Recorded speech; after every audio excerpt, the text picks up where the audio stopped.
시청자 여러분 안녕하십니까? 로포커스 시작하겠습니다. 지난주 대한민국을 덮친 호우의 충격이 가시지 않고 있습니다. 수도권엔 일제강점기에 태어난 분이 아니라면 한 번도 경험하지 못했을 물폭탄이 쏟아져 피해가 막심한데요.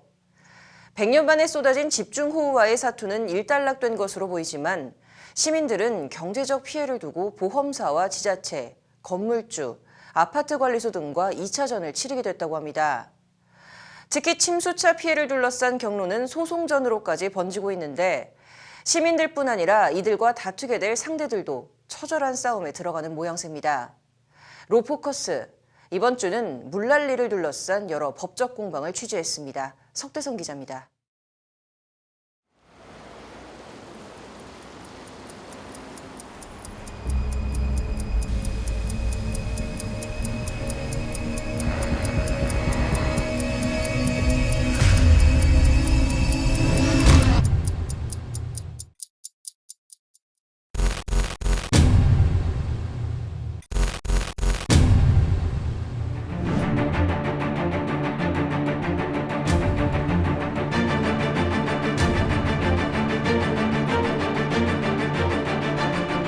비싼 차, 비싼 집도 자연의 섭리를 거스르진 못했습니다. 한 고급 외제차는 자전거 거치대에 걸린 채 절반이 들렸고 건물 지하에선 물 퍼내기가 한창입니다. 서울 한복판에서 볼 수 없었던 물폭탄에 몸만 간신히 빠져나온 흔적도 역력합니다. 폭우가 수도권을 핥히고 간 지 상당 시간이 지났지만 이렇게 회복은 더디게 진행되고 있습니다. 외곽 지역 피해는 더합니다. 집중호우 사태 일주일이 넘었지만 일부 차량은 여전히 도로 한복판에 방치돼 있습니다. 건조하고 뜨거운 햇빛에 보니 뒤 흙은 깨진 도자기처럼 떨어져 나가는 반면 트렁크엔 고인물이 썩고 있습니다. 차량 내부에선 물비린내와 흙냄새, 곰팡이 냄새가 한데 뒤섞여 표현할 수 없을 정도의 악취를 풍깁니다. 많아요. 몇 대 들어왔어요, 오늘만? 오늘만 10대 넘는 것 같아요. 보험사도 비상입니다. 현재까지 집계된 차량 피해는 1,583억 원. 한화손해보험의 지난해 영업이익 1,343억 원보다 240억 원 많고 흥국화재 지난해 영업이익과 비교하면 2배나 높은 수치입니다. 광복절이 하루 지난 지난 16일까지 손해보험사가 접수한 폭우 피해 차량은 총 11,140대. 이 가운데 5대 대형 손해보험사가 접수한 피해는 9,760대로 추정 손해액만 1,365억 원이 넘습니다. 보험사는 일단 신속 처리에 집중하고 있습니다. 피해 사고 보상자에 대해서는 보험회사에서 신속하게 보험금을 지급하고 있습니다. 문제는 보험사 보상에 앞서 차량 침수 책임이 누구에게 있느냐 여부입니다. 서울 서초구의 한 건물 지하주차장. 출입구로 비가 들이쳐 차량 바퀴가 잠기고 있고 고장난 평면 왕복식 주차장치로도 물이 새고 있습니다. 주민들은 건물 소유자와 관리인 등을 상대로 소재기를 고려하고 있습니다. 물이 들어오지 않게 모래포대를 쌓거나 차주들에게 미리 연락만 했어도 피해를 줄일 수 있었다는 겁니다. 시설 관리라든지 건물이 적절하게 관리가 되고 그리고 이제 침수가 일어나지 않도록 이제 적절한 조치가 되었었냐, 경고등이 있었느냐. 근데 아마 상당 부분 이제 그 바닥 위에까지 이제 침수가 되어 있는 상황이라서 뭐 바닥 위에라고 한다면 이제 전자기기는 이제 자동차 바닥에도 있는 상황이거든요. 불똥은 중고차 시장으로도 튀었습니다. 한 인터넷 사이트에 올라온 글입니다. 폭우 사태로 1년간 쳐다도 보지 말아야 할 곳이라며 중고차 시장을 겨냥합니다. 침수차를 속이고 팔아 대목을 맞을 거라는 선동 수준의 글입니다. 중고차 시장은 이에 대응해 적극적인 고객 설득에 나서고 있습니다. 침수차가 아닌 차를 판매를 했을 때는 법률적으로 따지면 사기에 들어가겠죠. 그죠? 그래서 보험에서 1차적으로 걸르게 되고 중고차가 매입해서 들어오면은 국가에서 시행하는 성능 점검이라는 게 있어요. 결과적으로 보면은 크게 걱정은 안 하셔도 된다. 이번 호우로 7개 시, 도, 56개 시, 군, 구에선 집을 떠나 대피한 사람만 7,800명. 이재민 2,300여 명 중 절반 가까운 사람은 아직 집으로 돌아가지도 못하고 있습니다. 인명, 재산 피해 책임을 따지기 위해 사회 곳곳에선 법정 공방 분위기가 감지되고 있지만 정부는 재난 대응 체계를 새로 마련하겠다는 교과서적 발언만 내놓고 승자 없는 싸움을 관망하는 모양새입니다. 법률방송 석대성입니다. 네, 앞서 보도한 석대성 기자 스튜디오에 나와 있습니다. 석 기자, 먼저 보험 관련 얘기부터 좀 해보겠습니다. 침수차라고 이게 다 보상받는 게 아니라고요? 그렇습니다. 그 자기 차량 손해담보, 줄여서 자차보험이라고 하죠. 이 보험에 가입이 돼 있어야 하고 이 가운데서도 자기 차량 손해 확대 특약이라는 게 들어져 있어야 합니다. 그 자차보험 가입률이 지난해 기준으로 72.7%인데요. 운전자 10명 중 3명은 이 자차보험에 가입을 하지 않았다는 뜻이겠죠. 그렇기 때문에 이번 폭우 피해자 중에서도 이 보험금 지급을 받지 못하는 경우가 대다수 있을 것으로 보입니다. 자차보험에 들어도 보상받지 못하는 경우가 또 있다고 하는데 전문가 얘기 한번 들어보시겠습니다. 확실하게 말하면 자차에서도 단독 사고 보장이라는 특약이 있어야 보상을 할 수가 있습니다.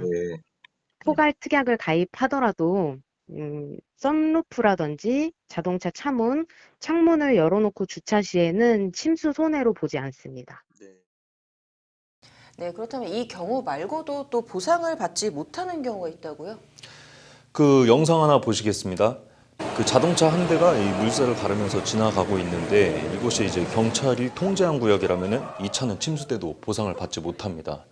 또 카풀이라고 하죠. 요즘 그 유류비가 감당하기 어려울 정도로 치솟다 보니 그 젊은 층 사이에서는 다시 차량 공유가 유행하고 있는데요. 이 출퇴근길 같은 사람에게 돈을 받고 차를 태워주는 경우 외에도 주말 나들이 카풀이 생기고 있습니다.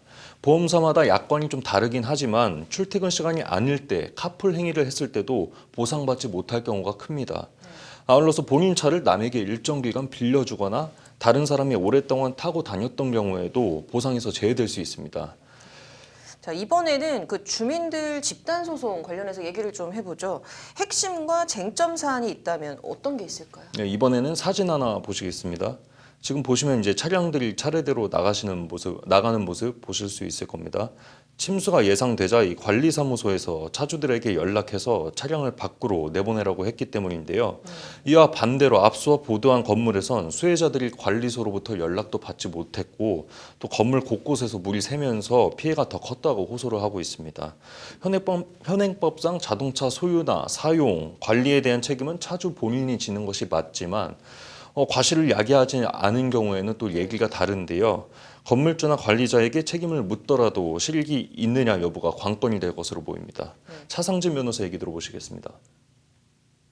소송에서 제일 어려운 부분은 구체적인 피해액의 산정입니다. 뭐 사고 이력이라든지 주행 상태라든지 주행 거리 등 그 차량의 구체적인 상태는 다 다를 수밖에 없고 현재 상태에서 되게 좀 중요한 포인트 중에 하나는 이제 건물이 어떻게 관리되었는지 거기에 대한 증거 확보가 필요한데 이제 공용 CCTV 같은 경우에는 이제 정보 공개 청구를 해서 이렇게 변호사 수임료와 감정료, 그 외 소송 비용을 쓰고도 이제 그 보험금보다 보상 피해를 많이 받아야지 실익이 있는 건데 이게 의문이라는 겁니다. 네.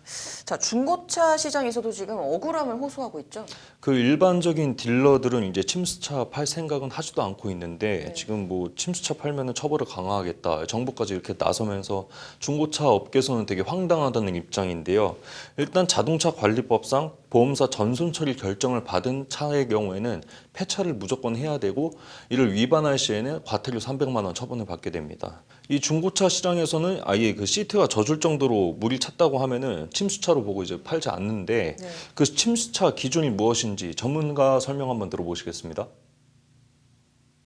근데 만약에 진짜 뭐 잠겼다 이러면 침수차라고 하고. 그걸 이제 완침, 반침 하는데 일단 물에 잠기면 침수로 봐야 됩니다. 이게 딜러들이 정하는 침수는 그 정도 봤을 때 자, 반침됐고 안침됐고 침수가 됐다. 이거는 문제가 있다. 그러면 매입을 안 합니다. 아예. 네, 이제 추석이 얼마 남지 않았는데 좀 피해 복구도 법적 다툼 갈등도 좀 빨리 해결돼야 할 것으로 보이네요. 이번 주 여기까지 듣도록 하겠습니다. 최근 MZ세대에서 인스타툰이 인기입니다. 인스타그램과 웹툰을 합한 말인 인스타툰은 옆으로 넘겨서 보는 만화 형식인데 작가와 댓글로 양방향 소통을 할 수 있다는 것이 특징입니다. 그중에서 지식재산권이라는 어쩌면 딱딱할 수 있는 법을 다룬 인스타툰이 인기라고 하는데요. 이 인스타툰을 시작한 지 4달 만에 9만 명이 넘는 팔로워를 보유한 인스타툰 작가 김영준 변리사를 김혜인 기자가 만나고 왔습니다. 로포커스 로앤피플입니다. 깨지거나 부서지기를 반복하는 만화 속 그림들. 지식재산권을 침해한 사례를 재치 있게 표현했습니다. 팔로워 10만 명을 앞두고 있는 인스타툰 인기 작가. 본캐는 디자인과 상표 등을 보호하는 변리사입니다. 변리사 김영준이라고 하고요. 지금 김영준 특허법률사무소 운영하고 있고 인스타그램에서 일반인한테 법 알려주는 BLSN이라는 계정 운영하고 있습니다.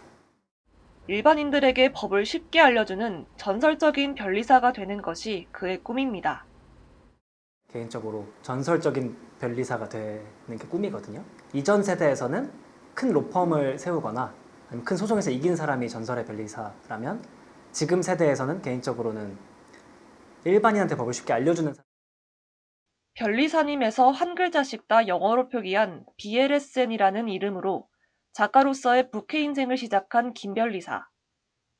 다소 어려울 수 있는 법이라는 주제를 다뤘지만 소소한 웃음 포인트가 있어 독자들은 거부감 없이 다가갈 수 있습니다. 사실 트위터도 했었고 틱톡도 했었고 유튜브도 다 했었는데 거기서 여러 가지 시도를 계속 했었어요. 사람들이 뭘 좋아할까 계속 올려봤는데 그냥 지금 스타일을 한번 해봤는데 사람들이 뭔가 부셔지거나 이런 걸 되게 즐거워하셔가지고 독자들의 재치 있는 댓글들도 눈길을 끕니다. 만화를 보고 난 뒤 댓글을 살피는 것도 즐겁다는 반응들이 대다수입니다. 대학에서 기계공학과 산업디자인을 전공한 그의 원래 꿈은 전설적인 디자이너. 하지만 동기와 선후배들의 미적 재능이 자신보다 훨씬 뛰어나다고 느꼈고 교양 수업을 계기로 법에 재능이 있음을 깨달아 변리사가 되기로 결심했습니다. 어느새 7년차 변리사인 그는 최근까지만 해도 돈 때문에 변리사를 하는 것이라는 생각에 회의감이 들었다고 말합니다. 그런데 어느 날 우연히 읽은 연필깎이의 정석이라는 책이 전환점이 됐습니다. 그럼 좋은 연필이란? 연필깎이란 무엇이고 좋은 연필깎이란 무엇인가 이런 식으로 계속해서 연필깎이에 대해서 파고 들어가고 그러니까 남들이 쓸모없다고 생각하는 것도 멋질 수 있구나 라는 생각을 했고 그때 느낀 게 저는 변리사가 되게 멋없는 일이라고 생각을 했는데 사실 변리사 일이 멋없는 게 아니라 그냥 제가 멋없게 하고 있던 게 아닐까? 위조 상품을 적발하는 일을 해오던 김 변리사는 가품 판매업자가 억울하다며 회사로 찾아왔던 일이 인상 깊었다고 회상했습니다. 명백한 그 위조 상품을 팔고 계셔서 제가 경고장 보내가지고 판매를 중단을 시켰어요. 근데 너무 억울하다고 회사 1층에 찾아오신 거예요. 찾아왔는데 다행히 1층에서 그 경비들한테 막혀가지고 들어오지 못했는데 메모를 남기고 가셨더라고요. 신고 철회하라고 이런 식으로 남기고 가셔서 조금 무서웠던 기억이. 만화라는 형태로 일반인들이 접근하기 어려운 법을 쉽게 설명하기 위해 부단히 노력하고 있다는 김 변리사. 그 방법은 앞으로 다양한 방식으로 발전될 수 있음을 시사했습니다. 변리사로서 법을 알리는 걸 하고 싶은데 알리는 수단이 지금은 만화인 거고 나중에 뭐 글이나 영상이 될 수 있다. 법률방송 김혜인입니다.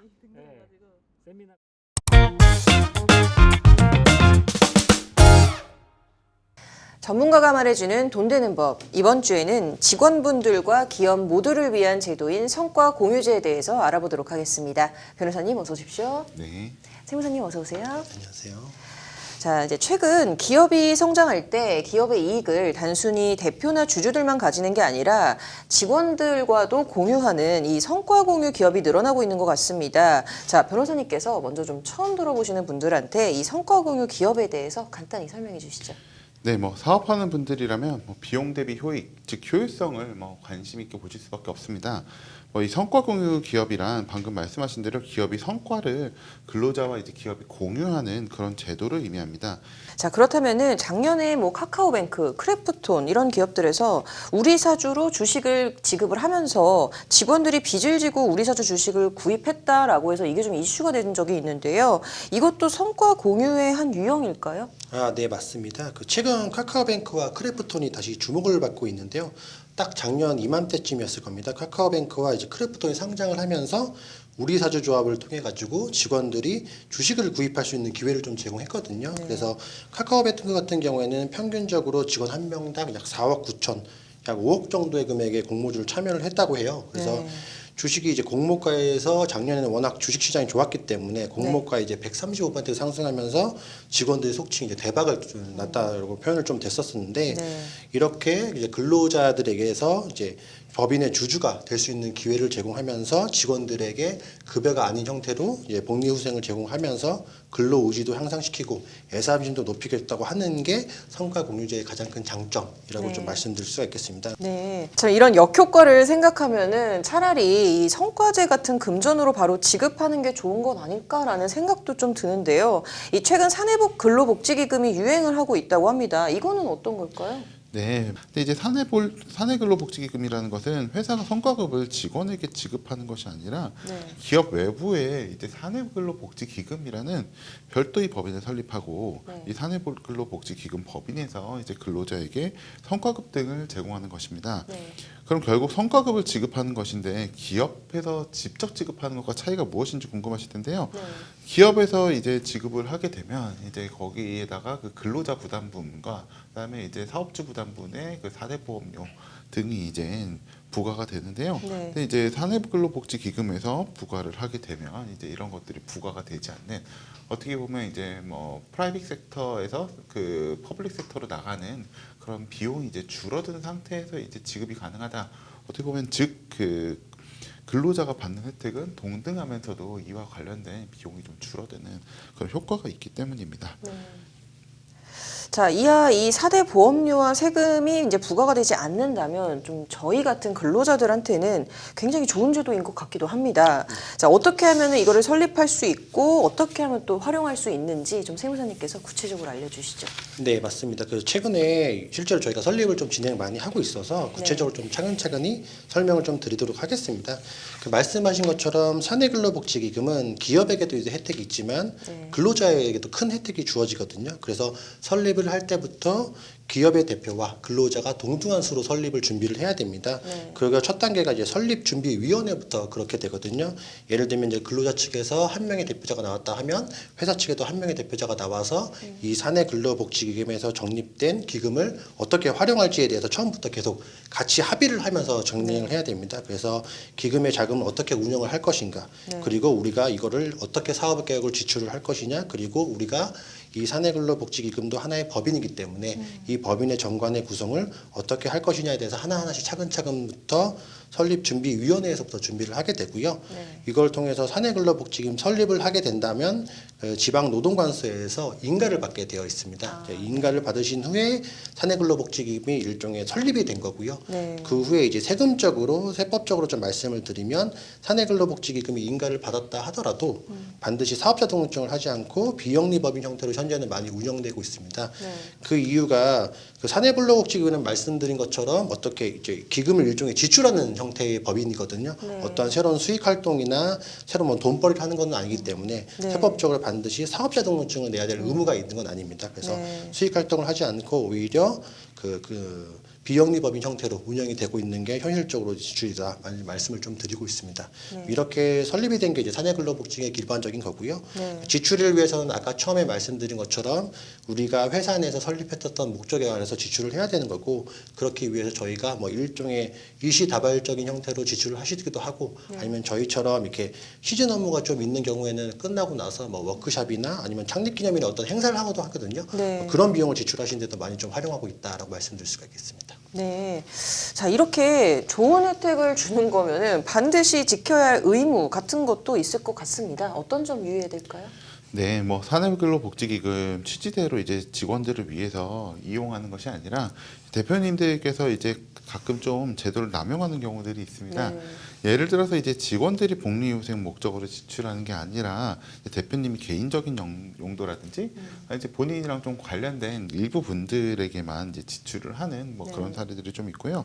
그리고 경우에 따라서는 이제 급여를 쪼개는 용어로 또 사용되는 경우가 있습니다. 네. 뭐 아까 설명드렸듯이 4대 보험료와 이제 세금이 부과되지 않는 것이 이제 가장 큰 장점이다 보니까 네. 이제 가령 뭐 매월 30만 원을 이제 그동안 이제 건강 증진비로 이제 지급을 하던 것을 네. 사내근로복지기금을 통해서 계속 이제 고정적으로 이렇게 지급을 하게 되면 이거 사실상 급여를 그냥 분리한 것에 불과하지 않느냐라고 해서 이제 추후에 좀 문제가 될 수 있습니다. 네. 그리고 또 사내근로복지기금 설립 단계에서 이제 정관을 작성하거나 아니면 또 뭐 취업규칙 뭐 이런 것들 좀 손봐야 되는 경우들이 있어서 네. 이런 부분에 대해서는 좀 점검을 하시고 나서 이제 설립하시는 것이 필요합니다.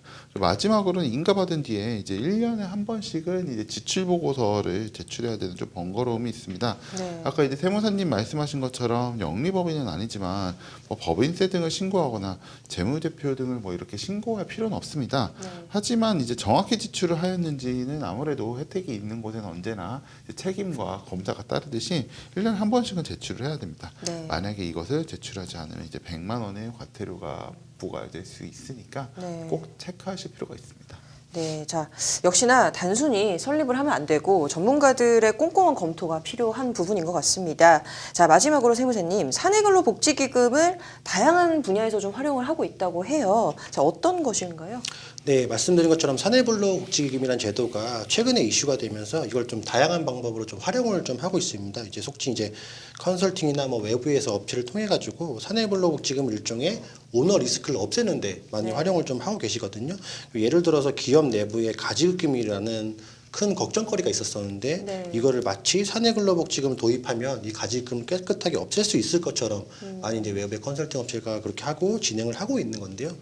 그 논리상으로 단순하게만 좀 설명드리면 형식상 이제 가지급금을 없애면서 그 돈이 사내복지기금으로 적립됐다라는 취지로 그냥 재무제표상에만 없애는 부분이거든요. 아까 처음에 말씀드린 것처럼 기금이라는 것들은 정확한 예금을 통해서 트래킹이 좀 돼야 되는 부분이 좀 있습니다. 그래서 이러한 활용 방법은 좀 저희가 위험하다고 좀 말씀을 좀 드릴 수가 있겠고요. 다만 기업이 일시적으로 이제 기금을 적립을 하고 이거를 비용으로 좀 인정을 받기 위해서 이거를 좀 부의 이전으로 많이 활용을 하고 계시거든요. 예를 들면은 일시적으로 사내근로복지기에 적립을 하면서 이걸 통해서 이제 기업 가치를 떨어뜨리고 기업 가치가 좀 낮아졌을 때 이것들을 뭐 2세들한테 주식을 매매나 뭐 증여 같은 형태로 좀 이전하신 형태로 많이 활용을 하시고 있습니다. 이거는 절세적인 측면에서 굉장히 도움되는 방법이실 수가 있으신 거니까 이런 부분들도 꼭 한번 검토해 보시기를 바라겠고요. 네, 오늘은 기업과 직원들 모두를 위한 제도인 성과공유제에 대해서 알아봤는데요. 다음 주에는 더 유익한 정보로 찾아뵙도록 하겠습니다. 감사합니다.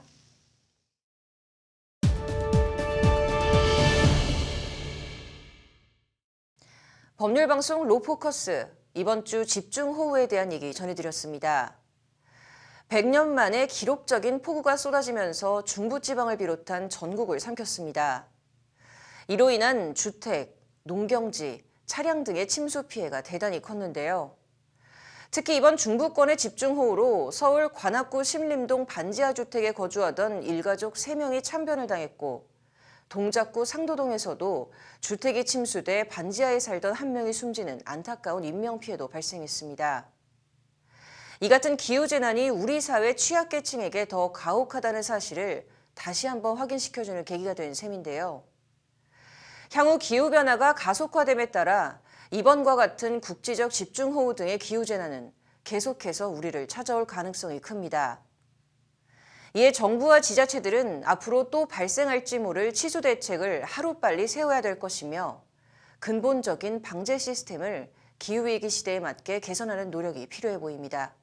로포커스 여기서 마치도록 하겠습니다. 시청해주셔서 고맙습니다.